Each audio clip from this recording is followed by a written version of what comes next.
I'll go tally the votes. I need you to bring me your torch.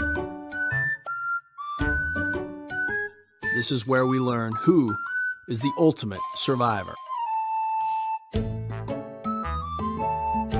I'll read the votes.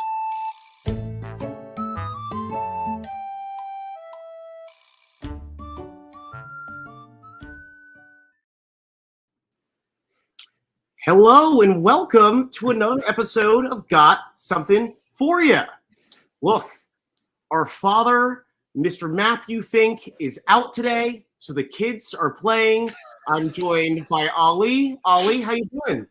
I'm doing good, and I'm happy the kids are here. We're just going to make a mess, but it's fine. No, I'm joking, we're not, but I'm excited. I am too. And look, we have a really good one today. Yeah. We have a new era landmark that we've hit today, or on the last episode, and that is the split tribal council. Ali, what do you think? This staple has been going on for some years now. Do we like it? Do we hate it? What's the thought? Well, this is the thing. I'm kind of always excited for like I call it a demerge, because in my mind they're going back from one to obviously two tribes. So, but I'm always excited for it. I think it's great. I'm kind of interested on this new twist because they've never done it this early, and they've never done it for this particular reason. So that's kind of like what I'm excited to kind of divulge on. But no, overall, I love it because it really makes it puts the good Survivor players against the greats in my mind when it comes to this, because you go back to the start where everyone is on the table no matter what, except for the ones that win immunity. But I'm excited. What about you? Okay, so first of all, I love it being called the demerge. I actually don't think that I've ever heard that before, and I don't really care if anyone else has already coined this. I'm going to call that an Ali classic. I love that, the demerge. So I actually really like these sort of first two steps of this sort of merge zone being a little bit of like randomness to it. We start off with, hey, you're going to pull rocks. You're on two different tribes, and you're competing for half of you to be safe and half of you to be vulnerable. And then in the second step, it's like, okay, there's still some randomness here. We're going to split you all up, and hey, you're on two different tribes now. You're back to 6-6 and fight for your lives. Two people going home. I feel like it keeps it interesting, keeps them on their toes, and like no one feels safe. And that seems to be Jeff's sort of prerogative these days, is he does not want anyone to feel too safe. When you go to the merge and you're in good standing, guess what, buddy? It can all crumble right in front of your eyes. And I kind of love that. Yeah. I love that. Oh yeah, well this is I definitely feel like with this season, Jeff and like Survivor have really gone with this cast. You are going to earn your way into the jury. Yes. Not just the merge, but the jury. So yeah, it's an exciting one. And that's another thing. First of all, Chris, yeah, we agree, man. Ali has definitely coined that phrase, that term. Trademark. Trademark. I like that. Trademark.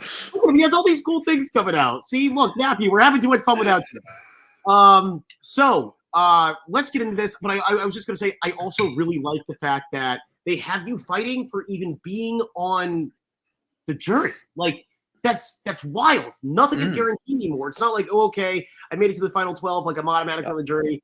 No, sir. You are going to have to fight for this. I'm sorry, Sifu, you didn't make it. Anywho, we will get there. So we start off coming back from the last tribal. Kaleb made an amazing play, and I feel like in classic Kaleb form, he's all high spirits. Despite having 12-0 against him, he comes back and he goes, hey, guys, that was good, but let me be the one to say it. We're finally at the merge. What do you think about that? Kaleb's still high spirits after being 12-0'd. I mean, I feel like that's just him. I feel like we've figured out now Kaleb is a very positive person, and even though he knows that it was all game, there was no like malice in it. Well, maybe one person, but there was no malice for the most part. And I think he also knows strategically he has to be able to bounce back from it. If he goes into that situation and is grumpy and is defensive and is volatile, everyone's just going to go, bye. But if he can go back and be like, honestly, guys, it's all good. Let's just stay positive. Let's move on. Think about this positive. Then he knows that will put him in more good graces. So it was the smartest move for him. And I feel like he knows that. He's very aware. We've seen it all season that he is very socially intuitive. So he just knew. Let's be I absolutely got to agree with you. I mean, this was the way to sort of like come back from a really rough tribal. To be like, hey, no hard feelings, y'all. Like, come along. I'm here with you. Whatever. I'm with you. Don't worry about it. But then we get Bruce doing Bruce. And Lord Jesus, Bruce does not stop Brucing. First of all, thank you, Randy. I appreciate it. I appreciate it very much. Ali's waiting for his compliment, Randy. You have to throw something to Ali now. Sorry, just side note, can we have kind of color coordinated today? We've got the cream, we've got the white, kind of. We're there. I like that. But Bruce does not stop being Bruce, man. He hops back and he goes right into a group with a bunch of Rebas and goes, you know, Katurah, you really weren't too high on voting for Kaleb, but I'm happy that you joined the troop here. What is wrong with you, Bruce? I love you, brother. I love you. I love you. I love you. But Bruce, you can't do that, man. You cannot do that. What do you think about that, Ali? I know for a fact if I was on that season, if I was on the island and I had to deal with Bruce, do you know what? I would struggle to hold my tongue. Because I know if I was in that situation, and props to Katurah for holding her will, because probably if I was Katurah in that situation, I would stand there and I'd look and I'd just be like, okay, you're wanting to be shady. I'm just going to be shady back in front of these people, and then just go, well, what was the point in bringing that up to everyone? And it was just him being like, it was him in the moment being shady. And obviously, like he was, it was when he was talking to everyone else, he was like, oh, I don't know, this and that, this and that. And then he's in his confessional. He's like, yeah, I wanted to throw Katurah under the bus. I was like, so, But the fact that he can't even tell he's even to the rest of his like allies being like, oh no, it was just a genuine question. I wasn't thinking like, Bruce, you are the oldest man that you know what you're talking about. But I feel like the issue is he is such a transparent player. Like as much as he does have a lovely personality, he is very transparent and you can tell. And it's like, yeah, not a good player. He's not a good player in the sense that everyone can read him and everyone can sense how he's feeling and how he feels about each person. So it makes his moves very predictable. And I feel like that's the issue that we're having with Bruce right now. Sorry about it. I mean, no better way to say it, Chris. Lovely guy. I think outside, I feel like it's like the George Bush approach. It's like, okay, you want to have a beer with the guy. Maybe he wasn't the best president, but a beer with him would be nice. You know, I'll have a beer with Bruce any day of the week. However, would I want to be his ally on Survivor? I think I think evidence enough at this point, man. I would be nervous every step of the way. I'd be like, what's he gonna do next? And to your point, Ali, this has bled into the other people on his tribe. We also now have Kelly sharing her frustration with, hey, Katurah, I'm with you. That's what's wild that he did that. You know, they're checking Bruce. Bruce, don't ask questions in front of other people, man. Don't ask questions in front of the Reba. But like the Reba's not with us, dude. Bello and Reba, we are two separate folks. Like Drew walked us through that episodes ago. You know, Bruce is still catching up. What do you got? I feel like with Bruce, it's not that I say this without any shade. He is a very one-dimensional player in the sense that it's very much his way. He has an opinion, and if you disagree with it, it's like no matter what, you can disagree with him. You can give him all the valid points as to why it is not a good thing. He still stands by it, which, true to form, we give him that credit. But also, you have to be one of the big things in Survivor, and I've always said this: the best players are the adaptable players.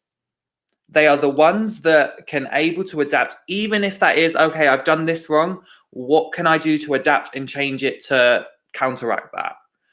And I can't see Bruce doing that. And it's like, that's the frustrating thing as a fan and a person that really looks at the gameplay aspect. That's why I like, if I get frustrated with Bruce, that's why, because I'm looking at him and I'm like, adapt, be more dimensional, please. And check this out, Ali. I think you're so right. And I think as evidence of such, to be honest, man, Emily actually started off on a far worse foot than Bruce. And look where she's at now. She is in great graces with everybody. People respect her. People trust her. She is, I think she's completely wiped away the albatross that was on her previously. And I think that this was wiped away with the help of her adapting. Sure, maybe she needed to get in her ear and say, hey, look, people are not vibing with this. Switch it up a little bit. But hey, she did it. That's all that matters. Bruce, in a way, honestly, has that same sort of helping hand. He has Kelly trying to help him out, saying, hey, Bruce, don't do this. He has Katurah being like, please, don't ask me questions in front of the Reba tribe, please. And he's not. I hope, look, I mean, there's still a lot of game left, but so far, he has not shown that he can sort of move, shake, and adapt. And Bruce is being Bruce. And for what it's worth, to Randy Bruce's point, I think that's why they brought him back. Bruceisms are great TV, but it's sloppy gameplay. I think they saw that Bruce was a good character. Mm-hmm. And we always need that. We need good players, but we also do need good characters. And I think, unfortunately, right now, Bruce is showing he is more of a character than a player. He's more team TV. Absolutely. Absolutely. Now, a couple other things to begin in this first segment here. We get the sort of behind the scenes of Emily, where we see that she's beginning to be more focused on her relationships with Austin and Drew. Yes. And following through with her relationship with Kaleb. And in a way, obviously, to sort of, we have we have the knowledge of the whole episode. They were ultimately on different split tribes. Mm-hmm. But, this was interesting to me. I was sort of surprised by this at first, but on a second watch, I think that she's sort of at this point, she's tunnel visioning. She's finding her way, her winning game. Yeah. And Kaleb helped for the start. He was great to get her to where she's at now. But I think that she's focused on the winning game now. What do you think about that? Yeah, I think, to be fair, I think she's doing a good job now at really taking a step back and observing the room and seeing kind of where Kaleb is going. And I think she has clocked that Kaleb has got such a big target that she knows that she is going to have to kind of differentiate herself, because if she sticks and she wants to be loyal, she wants to prove loyalty, but also she knows that that could potentially become a sinking ship. So she kind of wants to make sure she has her backups, which is with Drew and Austin. But I do think she is kind of a bit too, like, she's putting the blinders just a little bit on, and I kind of need her just to keep those blinders out a bit, just so she can be more aware, because Drew and Austin, even though, yes, they're a power 2, and then you have the other 2 from the Reba 4, is that going to help her? I don't know yet. So I'm hoping it does. Well, and we will not find that out this episode. No. We'll have to wait till the future. Let's move forward here. Kaleb knows exactly where he stands first, and it worries him. He talks with Jake. He says, Jake, I feel like me and Bruce are not vibing. What do you suggest? And Jake suggests a one-on-one. Ali, what did you think about Kaleb and Bruce's one-on-one? I just want to first say, Kaleb was smart to ask Jake, because I think I think we've seen the closest ally Bruce could have is Jake, because I feel like Jake is the only person that is willing to actually try and keep Bruce, whereas everyone else would be like, yep, okay, that's fine.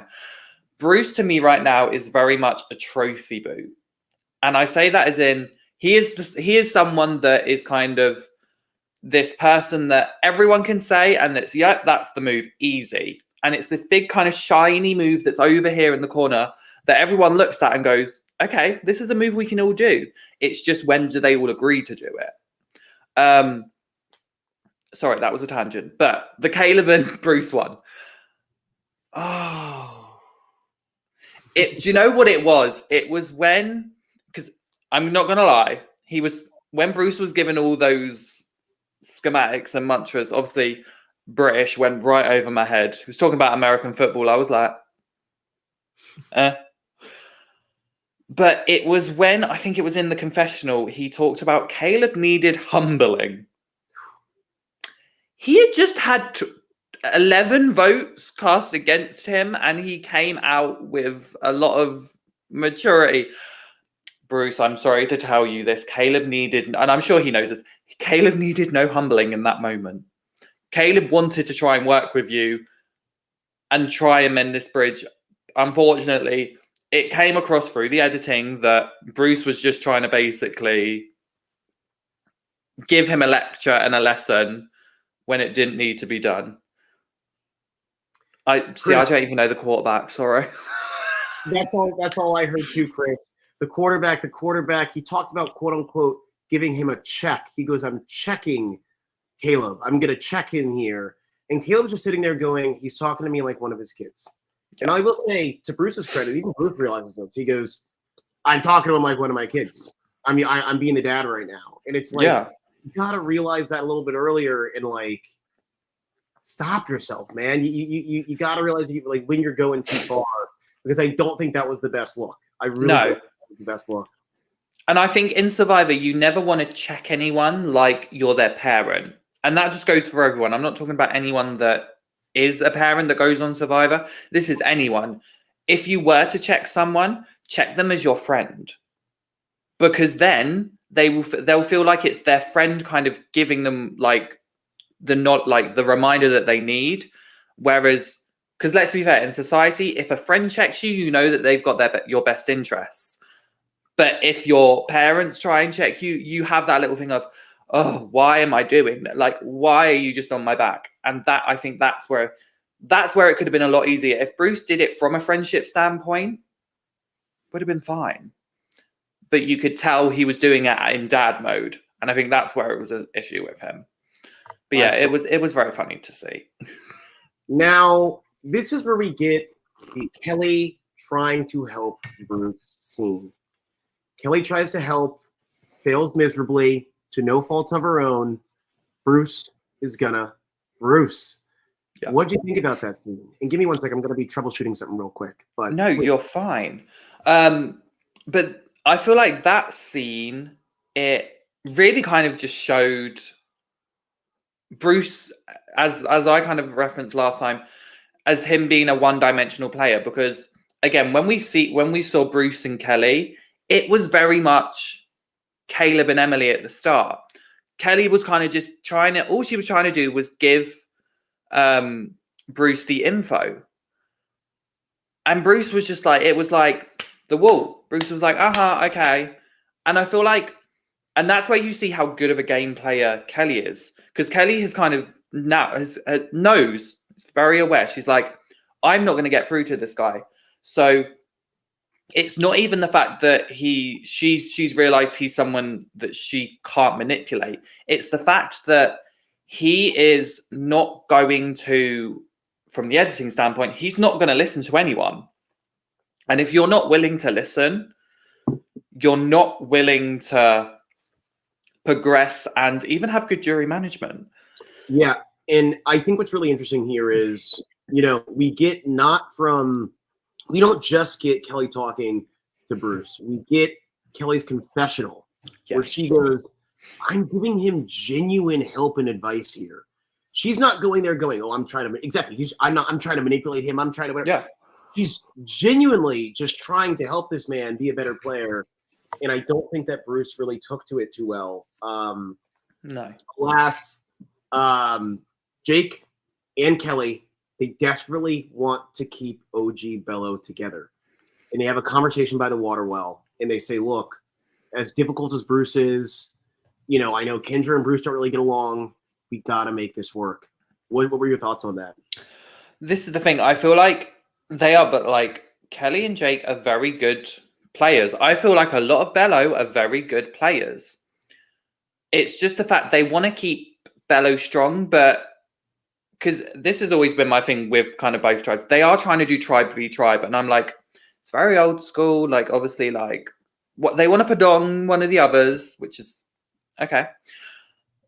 But if you know that there is someone on your side that is not going to help that, why try and keep tribe v tribe? See what cracks you can see from the other tribes. See what Reba is doing, because I actually, as much as we think that Reba 4 are such a strong 4, they're not. It's 2 duos. You've got Drew and Austin here. You've got Julie and Dee here. As soon as you try and put a wedge between them, they will break. And I feel like that's what they need to realize. Cut Bruce, find another avenue to then maybe have a couple of other people join you and make it look as though like it's not Bello.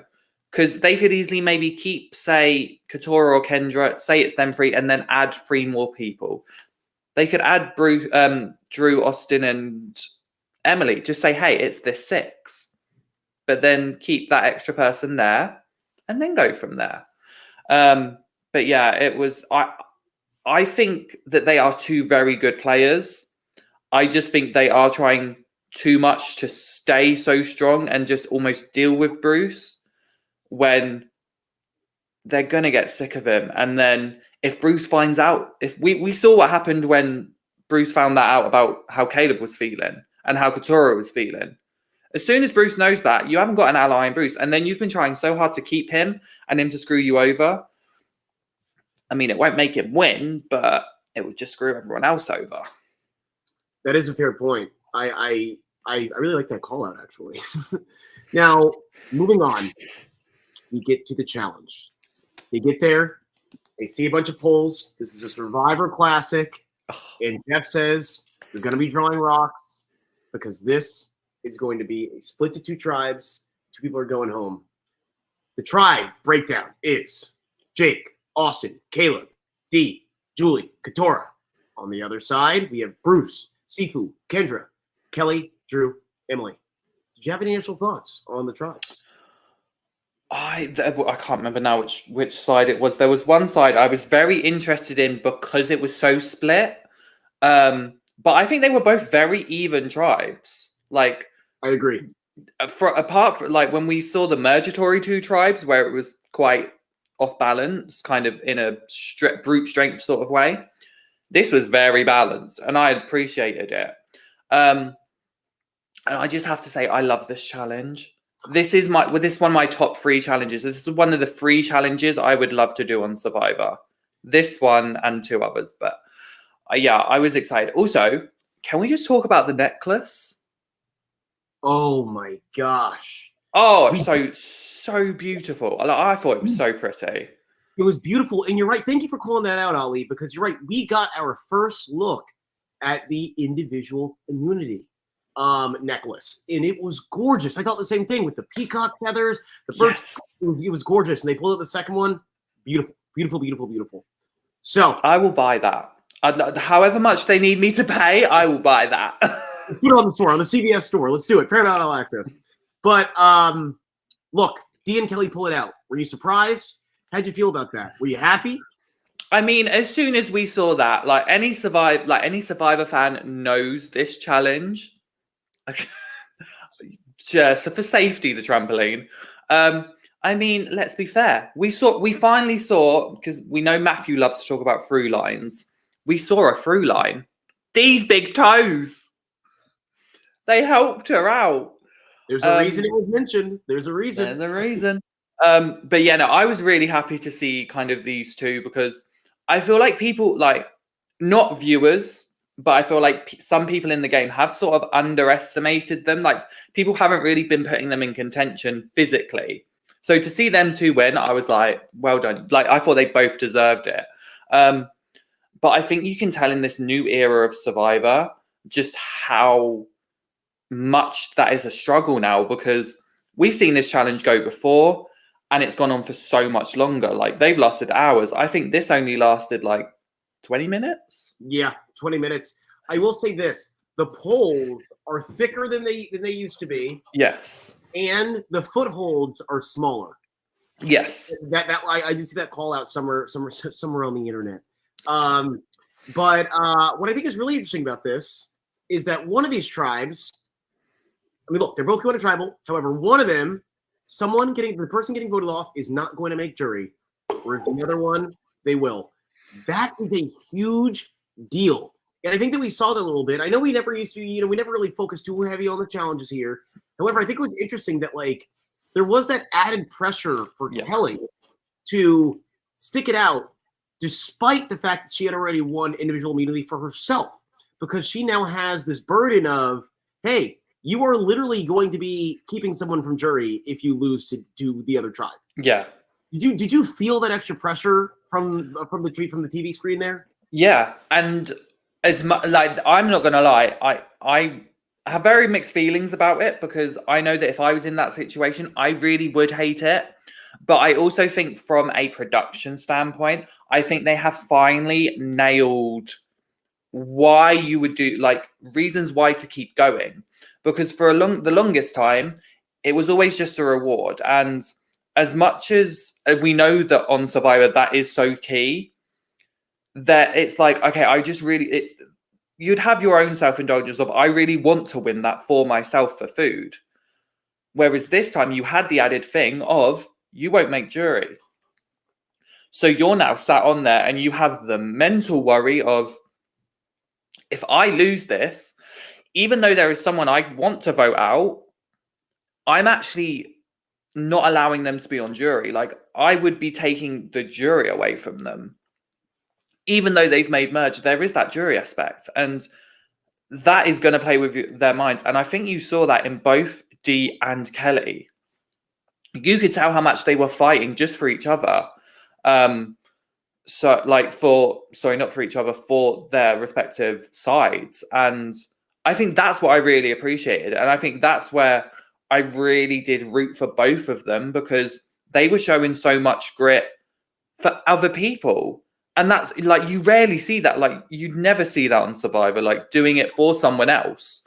But that's what I am liking in this new era, that you do see those moments of, no, we're doing this with, even though it's the game and there is game reasons behind it, there is still such a genuine thing for everyone, being like, we all want all of us to have that chance. And plus, I was shocked because I was sat there thinking, oh my God, they're going to merge at 12. They're going to have a jury of 12. Love it. No, they were still back to 11. Crazy, dude. Crazy. Now look, Dee and Kelly zoom their way to the final 10 just from this win, with 2 people coming out at the end of this episode. However, we get to the post-challenge drama. They are sitting and eating. Obviously, I'm talking about the Kaleb, Julie, Katurah, Dee, Austin, Jake tribe. They're sitting there eating their delicious food, but in the back of their minds, they know there is still game to be happening here. And Julie is very open, in her confessional at least, about the fact that she wants Kaleb out. And we get a little bit from Jake. Jake does not want Kaleb out. Jake is connecting with Kaleb. I like that there was a push and pull here. I would not have liked if it was just like, okay, we're all just going to throw votes on Kaleb again. We all agree. I like that we sort of got 2 different perspectives here, where Julie, obviously in her self-interest, she's going, look, I don't want Kaleb here. He's a young man. He's sporty. He's social. I don't need him around, Yeah. But then we have Jake, and obviously we'll get to it. This happens a little bit later. But Jake is going, Jake clearly wants to work with people that want to work with him. Yeah. And that want to give him a say, that do not just treat him like a number. And he's definitely clocking the Reba as really just seeing him as a number. What did you sort of think about this push-pull of Julie versus Jake here? Not to mention, Jake did not just not want Kaleb out. He wanted Julie out. Yeah. I mean, I liked the push and pull because you get to see multiple people's perspective, and that's what we all love to see in Survivor. We don't just love to see, like, this is no shade to season 44. We don't want to just always see what the Tika 3 think. We want to see what everyone else thinks. So I really liked it, and again, it was Jake didn't just want Julie out for no reason. He saw the kind of power that Dee was getting and wanted to kind of get ahead of that while he could. There was one thing that Jake said, and he was like, this is where the game starts. And I was in my head, the shady part of me was like, no, Jake, the game started 14 days ago. But if this is when you want to start being strategic, by all means, that's fine. But I enjoyed it because you got to see both sides and you understood it. Like, as much as I was like, Julie, come on now, I understood it because Kaleb is a big physical threat. He's a big social threat. And he basically has called out Dee and Julie previously. So she has no reason to keep him. I do just have one gripe, though, that I just want to rant about. I'm over the sanctuary. Let it out. I'm over the sanctuary. I hear Like, you. where's the shaman reward? Where are the Pringles reward? Like, I don't know if they still do Outback Steakhouse. Like, where are those rewards? That's what I want to see. Jeff, Survivor US. I need to see something more than the sanctuary. This may also because I'm currently rewatching seasons. So I have just seen some amazing rewards from Cook Islands. I want to see those. Like, yeah. And let me tell you, I think just the variety keeps it exciting. Like, it keeps the initial rewards on top of immunity exciting, versus being like, oh, well, you're going back to the sanctuary. It's the sanctuary. Good things happen. You're going to the sanctuary. It's like, come on, it does get a little played out to a certain extent. Now, I think it's funny because you said that Kaleb called out Dee and Julie, and it's interesting because I think Jake agrees with him here because I'm sorry, I forgot to mention, he says he wants Julie out, but he also mentions that he thinks Dee is the biggest threat. Yeah. Go ahead. Yeah, no, I want to get your opinion on this as well, but I completely agree. Like, I get it because Dee is doing very well and she is able to thank Hilarious. you. I feel like she is very much because she's able to hide behind Drew and Austin because they're one of them's the big physical threat, one of them's the big kind of strategic mastermind because that's how he comes across. Whereas Dee can kind of sit behind, use them as shields and go ahead. But I think Jake is very socially aware to clock that. But I want to hear your opinion on it because I feel like you'll have more insight there. Yeah, I mean, look, I agree with Jake, if I'm being honest. I do think that Dee is like a really big threat, and I'll get to a little bit later, but she gets very power clouded, I will say. I think that power clouds her vision. And that's scary in an alliance member. That is scary in a competitor. Someone who goes, the second I have any power, I'm going to take huge swings because I know the influence that I have while I'm in power. And, with all due respect to the woman, I mean, she is a boss woman, but I tell you what, like, Jake is clocking it. And it does make sense. I can tell he's going, oh, yes, she is the biggest threat. She is in charge of this tribe, and I want to try my best to sort of weaken her where I can. I think his way of doing that while she has immunity is, let me go after her number one. Yep. So that was really interesting to sort of hear Jake flesh that out in confessional. Jake is getting a lot more than he was in the beginning, and I'm actually really excited to see where this goes. I might be calling this a little bit too early. I think Jake is one of my newest to-watch possible winners of this season. Yes, I'm calling it right here. I think that this episode, like, really confirmed it. I think that he is getting a lot of depth. A lot of depth, a lot of complexity. He is getting the confessional where he says, hey, I want to win this game, so I'm not just sort of being dragged to wherever I need to be, wherever people want me to be dragged. I am going to shift in switch and make sure that this game goes the way that I need it to go for myself. And it's really something, to be honest. No, I think that's good. Could we potentially see an underdog story? Because you're saying that I could, if that was to happen. Right now, obviously, with the events that have happened this episode, it's more of an underdog.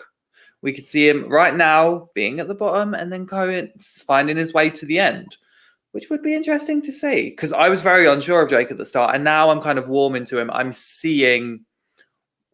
I get you. I see you. Just got to wait and see a bit more, though. Now, on the other side here, Drew gets to quick work, throwing out Sifu's name to Bruce. Now, we also hear Drew throw out Bruce's name to some other folks. Drew is nervous because he forgot his bag at the home tribe. And he does not have his safety without power, and he feels very vulnerable. And he is making very quick work of throwing out anyone else's name. And who are the top two people to throw out? the two people that are definitively at the bottom of the Master Tribe here. What were your thoughts on that? I mean, it was smart to go for those two. But yeah, that confessional I actually found really funny because it was like, oh, this seems really strategic. Like this is good. Oh, it's because he's scared because he doesn't have any of his power. Right. Okay. Like that was like I kind of love the arc of that confessional. But I mean, right now it's the easiest ones to do, and especially Bruce, with what we've said so far, we've seen that, you know, he really is rubbing people the wrong way. And I think especially because this is the tribe that someone, like one of them won't make jury. So I think it's one of those, this is where people are being like, do you want this person on the jury? Is this person going to be detrimental now in the jury phase of the game? So I think those were the two best options at that point, because if I was on that tribe, obviously we find that Sifu has been a bit of a wild card to people, and Bruce is very headstrong, so he could easily screw any of them over. So it made sense. It made sense. Now, this is a really interesting place, and I think it really does flex Kelly's, honestly, like the fact that she's so good at this game. She's her competency, because people are throwing out Bruce's name. We know that Kelly has been frustrated with Bruce, but she is smart enough and has the wherewithal to be like, okay, Bruce is annoying. Bruce is unreliable. Bruce is not the best person to be aligned with. However, voting Bruce out right now is bad for my game. It continuously tells me that he is that I am his number one. I know that he has an idol. I know Bruce's game. So it's the devil you know versus the devil that you don't know. What were your thoughts on that? Yeah, no, I completely agree. I think I want to add to it being, I think Kelly was smart enough to know that there's no point in sending him home in this kind of double, because she has no idea what the other tribe are doing. And she could end up, I think she knew in her head, it could end up really putting her at a disadvantage, because say she gets rid of Bruce, she doesn't know who goes on that other side. If she sees kind of Katurah or Jake or Kaleb go, she knows that, you know, she's at a massive disadvantage. Whereas at least still having Bruce, she still has that comfort of, I can still try and get him to vote how I want. So I think it was very smart of her to campaign to keep Bruce. And also just how she was able to do it so calmly. I think that shows the mark of a really good player, because whilst we saw other people, Kendra, really scrambling and really like being paranoid, I'm saying this out of absolute love. I love Kendra. I'm always here for Kendra and her multitude of faces. It's chef's kiss TV. But Kelly is able to be so composed. And even when she's scrambling, she seems so calm. And to me, that is the mark of a really good player, because if you are able to keep your calm that under pressure, oh. I mean, look, scary. It's scary. And it's literally exactly what you said, right? It's being able to set aside your emotions and you going, hey, look, yes, like from an emotional level, this guy is pissing me off. However, from a strategic level, I need this man. He needs to be in this game because it helps me, and it does not help it does not help many other people. That's the big thing. It's not just, oh, it helps me. It's this almost exclusively helps me, because everyone else does not get along with Bruce, and Bruce knows it. At least with me, sure, we have our differences, but as far as Bruce knows, we are like this. We are super aligned. We are number one. We are number ones. Whatever. Kelly's playing a fantastic game, and I love to see it. Things are only made more difficult. First of all, Chris, I really like this call out. Yes, I think that he would be a really chill juror, but you're right. People don't really, I don't think people have any clue how he votes or how he would vote. Yeah. That was sort of to my previous point. I think Kelly goes with the devil that she knows versus the devil that she does not know. You know, at least with Bruce, as frustrating as he's been for her, he knows where he's going to move. He's going to shake. He knows how she knows how he plays. With Sifu, I think that almost no one really knows how he plays. I think that he is, you know, a little bit of a wild card out there. And I just want to add to that. I also think she knows that if both of them were on the jury, she feels that she could really easily get Bruce's vote because 100%. of all that she's done. Whereas she isn't sure about Sifu. Because Sifu, no one really knows where he'd vote. That's a really good call out, Ellie. I think it's a really, really good call out because you're absolutely right. I think that a big part of it too is, hey, who is the most guaranteed vote for me, Sifu or Bruce? It's obviously Bruce. So really good call out there, Ollie. Really good call out there. Now, to make matters more difficult, I think that they are navigating around idols, which is tough. They know that Bruce has an idol, and Bruce is threatened in this episode to use it because Bruce gets spooked. Bruce gets paranoid. He goes, hey, I might lose my idol. I might use my idol, whatever. And Kelly is obviously trying to talk him down because he literally does not need to use it right now. But there's also the potential of Sifu having an idol. And people are asking, hey, do you think Sifu has an idol? Drew goes, possibly. We don't know, but possibly. And so I think that when you are certain that one person has one, you are convinced that another person might, and these are literally the two people on the chopping block. Yeah. That's scary, dude. Like, that's literally terrifying. I don't even know how I would sort of be able to navigate that, but that'd be really, really, really tough. Really, really tough. Yeah. But speaking of navigating, let's navigate ourselves to a little ad here and take a little break. We'll be right back. What's up, guys? I'm Todd Herzog, the winner of Survivor China, and I want to welcome you to Todd's Pop Shop. Here, me and my husband Jess, we custom make Funko Pops.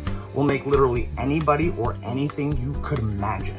But being that we're here listening to the Survivor Now podcast, I'm assuming you're all Survivor fans. So take a look at these. Some custom Funkos of your favorite Survivor winners, Sandra and Yule. Or how about Big Brother fans? Suri Goddess herself playing the game of Big Brother. You can also get her in Survivor form. Or maybe yourself with your favorite buff and a torch playing the game. But even better, get yourself with your favorite player like Nora here with Ozzy. And since you're listening to the Survivor Now podcast, if you mention this ad, you will get $10 off your first order and free shipping. All season long, Survivor 45 should be a good one. Mention this ad, $10 off and free shipping. I'll be watching too, still a diehard fan to this day. Hit me up on Instagram, Todd's Pop Shop, or toddspopshop@gmail.com, or on Facebook, and I will see you soon.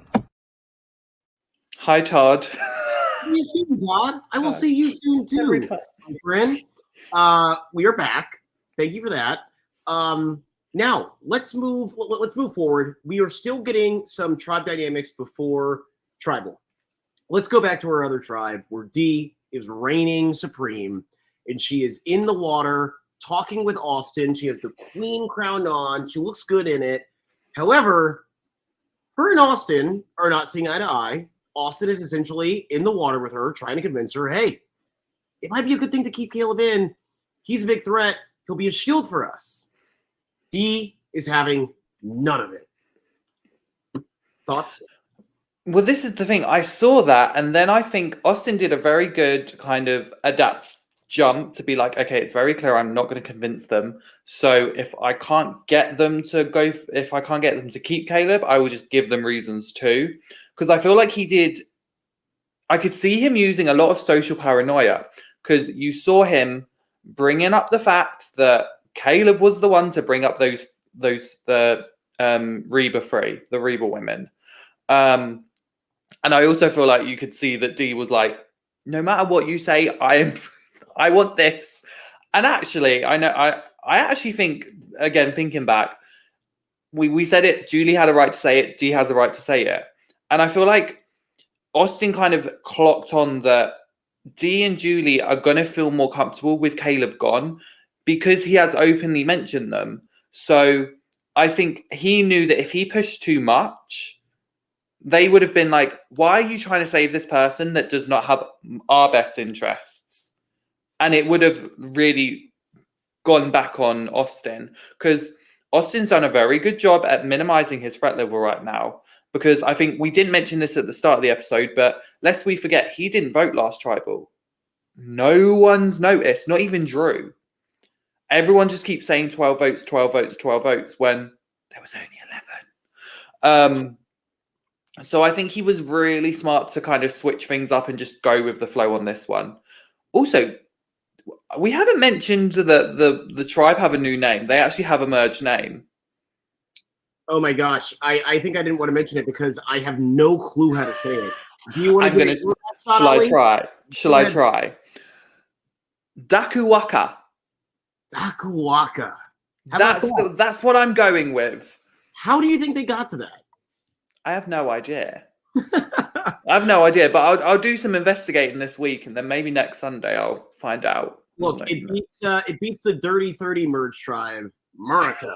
Murica. I'll never forget season 30's merge tribe being Murica, and me looking at the screen being like, Lord Jesus, we are wild out here. I'm not even American, and I was the same. I was like, wow, what a choice. Anywho, yeah, Austin pitching D on keeping Kaleb was interesting. D is not about that plan at all. And Austin does a good job of sort of being like, okay, I can tell you're not about it. Whatever. I have all these things in my pocket. I'm not worried about this. I'm not going to fight this one. I'm not going to die on this hill. Smart. We then hear D. Once again, I'm sorry. I'm going to say with her power clouded D throws out her first hard misread of the game. She's had a few small ones, but I think this was her first hard misread. She sees Jake coming into the water. She goes, this should be easy. I feel like Jake is an easy person to persuade. What do you think about this? Well, this is the thing. I think the reason it was such a hard misread is because she presumed, since everyone voted for Kaleb, there's no reason why not to just throw out the name. But I think she was very smart. I think it was her and Julie that either said during this segment or a next one that the person we've seen it time and time when Kelly played her idol and negated all the votes, she wasn't a target the next time. People wanted to work with her. So they were sat there going, it should be an easy vote. We've all voted for him. Why do we have to keep him again? There was a reason we all voted for him. So I think that's what she was going off of. But yeah, it was a really big misread, but I can understand why it would be. Yes, absolutely. But I tell you what, Jake was clearly not too happy about this misread because he could tell that they felt that, and they were talking to him, not with him, at him. Yes. And that really pissed Jake off. And he decided to go back and say, hey, let's go to Kaleb, let him know what's going on, get Katurah, and let's try to be a 3 and push to rocks. What a wild! I mean, I thought this was a wild strategy. However, good on Jake for being like, hey, I think that Austin will get spooked and will flip. If we can get Katurah, we can push to rocks, and I think that we can win this war. And their way of doing it, however, oh Lord, let's tell Katurah about the Bruce idol. This went pretty poorly. It looked like it was going to go well until it didn't. Kaleb shares the idol info with Katurah. She takes it. Well, actually, let's start off here. I'm sorry. I'm skipping over something huge. And I was waiting for it. And look, Chris threw it out earlier. I was waiting on this. Oh, man, the editing later on. We are now here, Chris. We can talk about it, buddy. The first flash forward in Survivor history, what the hell was this? Did we like it? Did we hate it? Ollie, please. I still don't know how I feel about it. No. I'll tell you what. It was weird. It was just weird. You go. It jarred me. I was very jarred by this. I was almost confused. I was like, I thought something. Look. Every now and again, when I watch Survivor, I like to have a couple drinks. I was like, "Am I drunk? What the hell is going on right now? How are we at tribal?" I was like, literally confused. Yeah. I was literally confused, and it took me a second to be like, "Wait, is this a flash forward?" Because at first, I was like, "Okay, what's going on? Then I was like, oh, this is like a callback to the last tribal. Then I was like, wait, what? This is the future tribal? I was so thrown off. Yeah. I don't know if I loved it. I won't immediately say that I hated it. I think it's too early to say that. This is my first time seeing it. I think I was just confused more than anything else. Yeah. I'm gonna volley back to you to see if you've garnered any. What do you think? Okay. Please. Well, thinking about it, because for anyone that doesn't know, Survivor UK is on. So go watch Survivor UK. But I've been very vocal on the fact that the editing right at the start of the season, they did show tribal council and they showed votes, and I was very much like, I didn't need to see that at the start of the season. I'm sorry, you're saying they did this on UK? Yes, they did this on the UK, where they literally at the start, so before we even got to the first challenge of the game. Whereas this, I can understand it because it's foreshadowing what's to come in this particular episode. And nothing is actually spoiled. We just know who the targets are, which seem to be, we were already established. It was going to be between Kaleb and Julie. Those were the two that were going. But it's still weird because you're like, I don't want to know that. Like, because for all we know, there could be a twist and a third name could come out, and I feel like yes, Lindsay from 2 seasons back. That's a perfect example. The name was falling between two. Lindsay got so weird and paranoid that it was like, okay, I guess let's just shift to Lindsay last second, and that was like a complete late game call. You're right. That's what like upset me. I was like, okay, well now I know that there's no way that people are going to be like, oh wait, Jake is doing too much. Let's just get Jake. There was no way that was going to happen because they already told us, okay, we locked in. It's between these two. So I did not love that aspect. That is what threw me off too. So I'm happy you brought that up. That is what threw me off as well. Yeah, I think if they were able to hide the votes and just look at people writing from there, it could have been fine because again, we wouldn't know what to expect. So yeah, it was just a weird one, but I definitely want to get on to the Kaleb and Jake telling Katurah, because I feel like that was such a pivotal part of this episode that we saw happen. And I think that this was like one of those sort of like forks in the road where things could have gone very well, could have gone very poorly, and it seemed like it was going well. Kaleb tells Katurah about the idol. She takes it well. Oh my God, I didn't know this. Whatever. Doesn't give too many details. She's not thinking about it too hard. Jake then tells her, and it starts to shift because she's starting to think about it a little more. She goes, wait a second. Didn't you make a real big theatrical show about you losing your rings? Was that a lie? Wait a second. During that moment, everyone was around. So was everyone in on this but me? Am I Bobo the Clown right now? No one likes to be Bobo the Clown. She did not like that. What were your thoughts here? So I don't want to spoil for who went, but I feel like this was a move that the person that left it was their downfall, and it wasn't even when they said it, because what Katurah was able to do was put the pieces together and go, oh, okay, so I was the only one that didn't know that Bruce had this idol. When you were all trying to do this, you were trying to ensure that I didn't see what was going on. So now you've basically made Katurah aware that when it came to that 5, she was always going to be the one to go. So she's now sat there. I'd be the same. I'd be like, why do I want to go with these people who clearly I was always at the bottom of? So I was always going to be the one. I was always going to be number 5. So but if I want to now, I have this chance to maybe grow some allies here and be like, hey, I'm willing to work here. I'm willing to blur the lines because we're going to have to eventually. Let me start now. So I think they basically gave Katurah the go ahead to open up her game. Yeah. People don't like to be embarrassed. On a small scale, pride works wonders. Embarrassing someone in a group of 5 people watching, oh my God, so they feel the need to lash back, to say something about it, to rebuttal because they can't stand there and just be embarrassed like that. to sit there and be like, oh my God, this is going to be national television for millions of people to watch. You tried to embarrass me. I am turning the other way.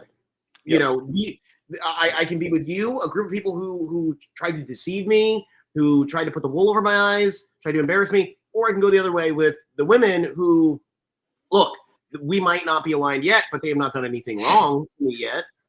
So yeah, man, I think that this was like not the best look here. Jumping back to the other tribe, we hear from Sifu. He is worried about being on the chopping block. It's tough. I wish we got more from Sifu through the whole season because it's honestly a little hard to when he's talking about, he's like, oh, I'm clearly like the biggest threat, whatever. And I'm like, is that it though? You know, and it's tough, but at the same time, I do really empathize with him here. He cares. He loves the game. He says everyone wants to make at least jury. That is a huge landmark for people. I can understand that, even from the other side. And I feel bad for him, you know. Yeah. Well, this is the thing with this particular tribe, as we said. They know that whoever goes isn't making jury. So it is that added pressure throughout just the discussions, the tribal everything. And I appreciate Sifu fighting because you want to ensure that you're safe. I feel like the events after that is where we see other people kind of scrambling, and we see more of what the editors are showing, which would be that, you know, Kendra is a character and Kendra is very overly paranoid, and that Bruce is arrogant. So that's what we really see. He's not arrogant. I love him to pieces. But I think you know the scene that I'm talking about. You know the scene that I'm aware of. Yes. Do we want to talk about that? We can. Kelly has a. So first of all, why don't you lead us in on that one? Well, we see that, you know, we see Kelly and Bruce. They're having a conversation, and Bruce is very much now skeptical of Kendra, and it's. Again, you see Kelly trying to give the things, and Bruce is there going, but no. And it's the callback to let's have a genuine conversation with Bruce. And Bruce is sat there. And I feel like this is where we really saw a negative side of Bruce, because it was kind of, he was sat there and he seemed a bit smug. I don't know if that was your thoughts on it, but it to me, if that's how he really was in that conversation, I don't get how people would have had that conversation with him and not just been like, do you know what? I'm done. What were your thoughts on it? It's tough. I think that it's so. Look, I'll say this. I agree with you if I'm on the island and I'm having a conversation, because that would be the most frustrating thing in the world. Where I'm like, dude, we are trying to freaking help you, dude. We are like with you. You're not hearing me here. However, you do have to sort of, contextualize your thoughts a little bit through Bruce's perspective. Bruce, from day one in Merge, he goes, Bello's not talking to me. I'm not getting along with Kendra. I feel on the outs. And all of a sudden, Kendra is like, I'm going to vote for you. We're Bella strong, whatever. He's spooked. And so he is throwing out threats. And I know it looks bad for him to be like, look, I'm just going to use my idol. I'm going to use it. And Kelly's sitting there being like, why, dude? Like, what are you doing, man? Like, he's like, well, I'm just going to use my idol, so it doesn't really matter. Whatever. It looks bad. Don't get me wrong. It looks terrible. But to give him a little bit of silver lining here, I understand why he was so paranoid. Yeah. He has reason to be, with all due respect. He does. Yeah. Like, these people have not been with him and showing alignment through this whole entire game. It's been sort of in and out, mostly out, really. I get it. I can get that. I think not to counteract it, but to also kind of give a little silver lining for the other side. Sure. I do feel like Bruce should be lucky that he had Kelly on that side. Oh, absolutely. Because Kelly was the one that was he was ready to jump on so many things. She was the one that calmed him down. She was the one that took him away. So I do actually understand what you mean, though, from Bruce's side. It does make sense. I just think, to me, I now think if Kelly wasn't there, I feel like it would have been so much more bigger. He would spiral. He would spiral. Yeah. It would be a spiral like a toilet being flushed. It would be bad, and it would be gross, and it would not look good. Now, we're hitting our hour mark here. So just a couple last few things before Tribal. Kendra is properly swayed. She starts spreading the new plan. Hey, it's Sifu, it's Sifu. And we see Drew push back. Drew does not want to lose Ariba. He says, look, I really think that it should be Bruce. We get to Tribal. I'm sorry, we get to our 2 Tribals. Don't need to flesh this out too much. One. Yes, for the first one, fighting to hopefully be on the jury because whoever gets voted off here is not. Once again, what were some big sort of moments for you there? For me, the biggest thing, and I hate to say it, but the biggest thing was when Sifu was like, I know everyone thinks I'm a threat. And for some reason, I was like, I feel like you can kind of go now. But what were some of the big things for you? So for the first Tribal, I really appreciated Sifu's fight. I think he was fighting hard, and I think he saw where the writing was, and he wanted to try and change it however he could. Again, I feel like I was very much watching the expressions, the reactions to people. We did see some eye rolls. We saw some kind of thoughts. Like we could see people kind of thinking back and forth. I really enjoyed the suspense because there was so many points I was like, is Bruce going to play his idol? Mm-hmm. Yeah. And there was parts I was like, I think Bruce is going to play his idol. And it looked to me, I was like, oh my God, they're going to vote for Bruce. So to obviously see how it played out, I did enjoy that suspense because that's what I like in Survivor. I will say with the voting, I did feel really bad when they spelt Sifu as Seafou. I was sat there and I was like, oh. But again, it's one of the funny things when you don't know how to spell someone's name. We see it all the time. But that was one of my other things. It was that bit. But I was sad to see Sifu go. And I think I felt bad knowing that he wasn't making jury. He'd got all that way. He'd made it past Mergatory and he wasn't able to make it past the demerge. And that was the sad part. But yeah, I agree. I agree. It is sad. It's a guy who wanted to be there. He cared about the game. He understood it enough to be like, hey, dude, like jury is a big deal. I want to be on the jury. It's sad that he didn't get that chance.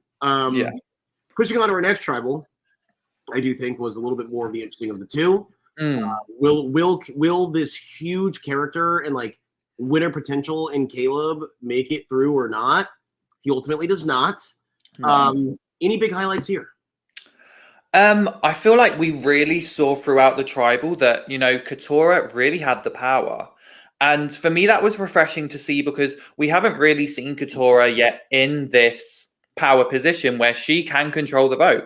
She can tie it or she can flip on people that she's trusted. And it was a big move to go for Kaleb, who really was on her corner. And I think actually when I looked back, and I thought about it, it made sense. It really did make sense for Katurah to flip. I will say when I was listening to the answers, one thing because I've seen this right now on UK Survivor, and it's something that I very much am just like, why?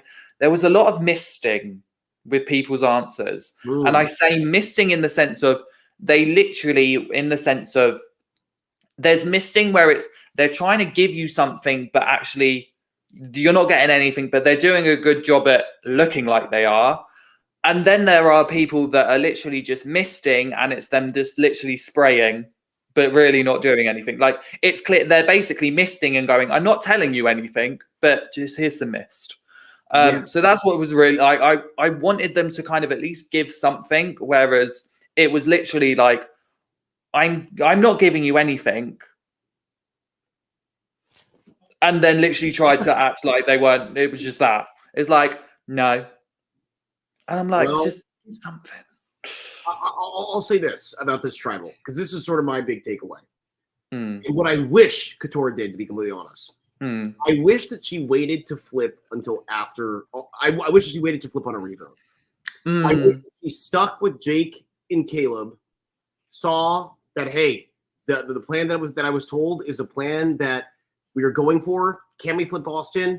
Even if they did a live tribal, Austin and Katurah hop to the back and go, hey, look, this is on us. Which way do we want to go? Yeah. I do not think that the other side would have been that upset with her if she started her vote with the bellow and then flipped on the revote. I think they would have been just as happy. But if they did get the chance to flip Austin, whole new game, they are in really good standings.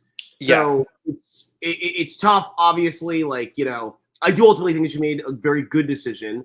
And, you know, to sort of, you know, dovetail into our next episode, it looks like we will see that very, very, very shortly because there are talks of a women's alliance. Do you think it's going to happen? We all love it. That's just it's always the question. Do we think it's going to last? Do we think it's going to happen? I want it to. I am a big rooter of a women's alliance. I love to see it. I always want to see it succeed. So I'm hoping so. But just before we just go back to that tribal, because I just want to talk about the look that Kaleb gave Katurah when that final vote was read, and we saw him just staring out Katurah. And I was kind of sat there, and I was like I know, I understand why Kaleb did, but also I'm like, I think hopefully looking back, Kaleb understands that like this was the move she had to make. But I was just sat there and I was like, it was good TV. Sorry. Yeah, well, it's interesting. In my eyes, I don't even think it was like a death stare. We've seen death stares before. We've seen that. I don't think that was a death stare. I think that was man, this is it. Yeah. This is it. Yeah, he takes one last look at his folks, and I think he was looking at Katurah. He was looking at Jake. He was like, man, I couldn't do it. I couldn't. I think he one of the slower exits we've ever seen without like anger and vitriol. Like piss, you know? It is literally just Kaleb being like, man, I had a good run and I thought I could squeak through again and I couldn't. And I think he's taking this look longingly almost. Wow. Yeah. You really with me. Yeah, I think there was also a slight shock that it was Katurah, because I feel like in terms of not friendships, but I feel like he had a really good relationship with Katurah and on the same wavelength as Emily. So I feel like that's where he was looking at it like, oh my God, I looked out for you. Like, and it was almost that shock of like, not backstab, but like shock and damn, okay. But I mean, we have to give Kaleb his flowers because he's main character. He is. I think that he is surefire to come back. He reminds me of, in a way, obviously very different in sort of personality, but reminds me of Shan. The truth is, like Shan, like she did obviously make it further than Kaleb, but like Shan was not like a Final Five player, Final Four. Actually, I think maybe she was Final Five. But all this to say, like she didn't go all the way to finale. There we go. Yes, 8. She didn't go all the way to finale, but she was just such a huge presence. It's like she has to come back, right? Yeah. And I look at Kaleb and I go, dude, you made it to 11, and let me tell you, you will be back. Like, if Survivor knows anything about, if they know what the hell they're doing in casting, and I don't know, maybe they don't considering the start of the season, but if they've learned anything, Kaleb is someone that needs to be brought back, man. He's fantastic. He's fantastic. Now, last thing here, and we duck out, you know, going on in hour 10, but I would be remiss not to mention Jake looking over and going to Julie and saying, Julie, I voted for you. Keeping it above at the tribal before they even leave. Julie, I voted for you. You know, we'll talk when we get back to camp. I think it's interesting. And I'll say this about Julie. Julie is a bulldog, dude. Julie, I don't think she's going to take very nicely to getting that one vote, even though it was, you know, for the remaining people, the one vote was from Jake. Kaleb's gone. It's just Jake that voted for her. I do not think she's going to take kindly to that at all. Nope. And I'm excited to see how it plays out. Ali, thank you so much. This was so fun. Matthew, we'll see you next week, buddy. All right? See y'all later. Thank you so much.